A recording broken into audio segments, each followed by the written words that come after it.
After Odell Beckham Jr.'s dad posted a video of Baker Mayfield missing his son on passes and LeBron tweeted, "Free OBJ," the All-Pro wideout was excused from the Browns practice both yesterday and today. Kevin Stefanski says the team's front office is now evaluating next steps with Beckham's management. So, Shannon, if OBJ is released, which team would be the best fit for him? The two teams that come to the top of my mind would be the Packers, although I'm very disappointed in Aaron Rodgers, and I think he'll be back, health withstanding, in the next game or two. I think he could fit there. In the Raiders, given the Henry Ruggs situation. And my thoughts and prayers go out to the young lady and her family that was greatly impacted by this. And Henry Ruggs, hopefully he can find forgiveness in himself for what he's done and the immense pain that he's caused. But, Skip, I think those would be two great spots for him. If you look at the Packers did lose Robert Tonyan, and Rodgers could use another weapon. And with Ruggs being released from the Raiders, I think he would be a great fit there. Although they're a different type. Ruggs is a guy that just took the top off the coverage, deep routes, post routes, go routes. And Odell is still he still can get deep, but that's not his trademark. So I don't know if they would have any interest in that situation. But I do believe right now, at the top of my head, I think the Packers and the Raiders would be two great landing spots for Odell. I just don't see how it's going to work, given what has transpired over the last 2 to 3 days. With that video, it's going to be a very uncomfortable situation for Odell to go back into the locker room. Yep. They gave him another day off, unexcused. I mean, you don't know. Unless something bad is really happening, Skip, the team doesn't never tell you don't come to work. I've been really, really sick. And I was like, guys, I don't know. I don't think I can make it. When Shannon come in, we got medicine in the table. If you lay on one of our tables, you might feel better in about 3 to 4 hours. So I never got told to go home or stay home. And that's what they told Odell. I think they're going to move on, but I do think the Packers and the Raiders would be two great landing spots. Okay.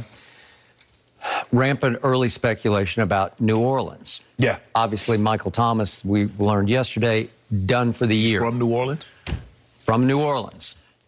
But that coach of that team is a tough guy, and you have to do it his way, and there's no messing around.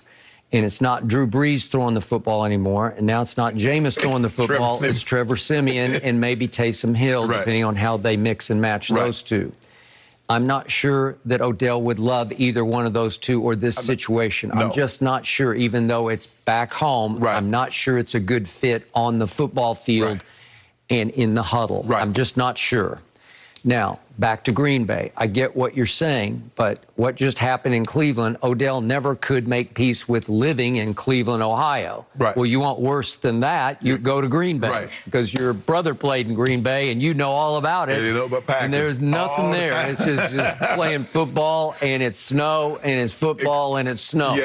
And if he was wondering about what the restaurants were like in Cleveland, try Green Bay. Applebee's. Be happy to take your order. Or Appleton, where I used to stay when I covered games in Green Bay. We flew into Appleton and drove down to Green Bay. Okay, I kind of liked Appleton. I like Appleton. Yeah, it's okay. All right. So that's the biggest problem there. Plus, Devontae is clearly the number one. And I don't love Odell threatening that for Aaron Rodgers' sake, depending on when he comes back to play. Because Aaron's got, you want to talk about a connection with somebody? There's not a better connection in professional football than Aaron Rodgers to Devontae, because he just looks for, what is he, 17? Yeah, he just looks for 17. I'm going to throw it to 17 somewhere. He'll just go get it. But here's the thing that Odell's going to have to understand. You're going in there late, Skip, so you automatically going to be second or third to targets out the rip. Okay. Because of everybody, guys that have been there for the entirety. So, like you said, the relationship that he has with Devontae is 6, 7 years in the making. It is. So you're not finna go in there and threaten that. And even guys that are not as accomplished as what Odell has accomplished, they've been there for 2, 3 years. They've been there for the entirety of the season. So they already have a rapport. You're going to try to build that. I think this year, Odell, if they were to release him, Skip, it's all about going somewhere and just getting an opportunity to show that I can still make plays. Okay, which brings me to your second choice, the now Las Vegas Raiders. Yes.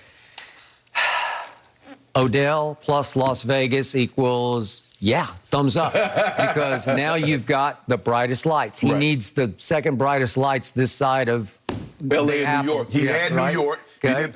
So L.A. is not enough. Because I think, Skip, that's where he really wanted to go. I think he really wanted the Giants to trade him to the Rams. He did. He talked about it. He was open about it.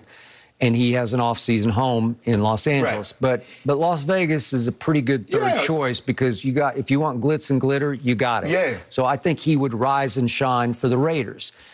What are they doing right now? They're sitting at 5-2. They lead your former division, the AFC West. Right. And they are sitting right now at the number 2 seed in the AFC. That's pretty great. Pretty good, yeah.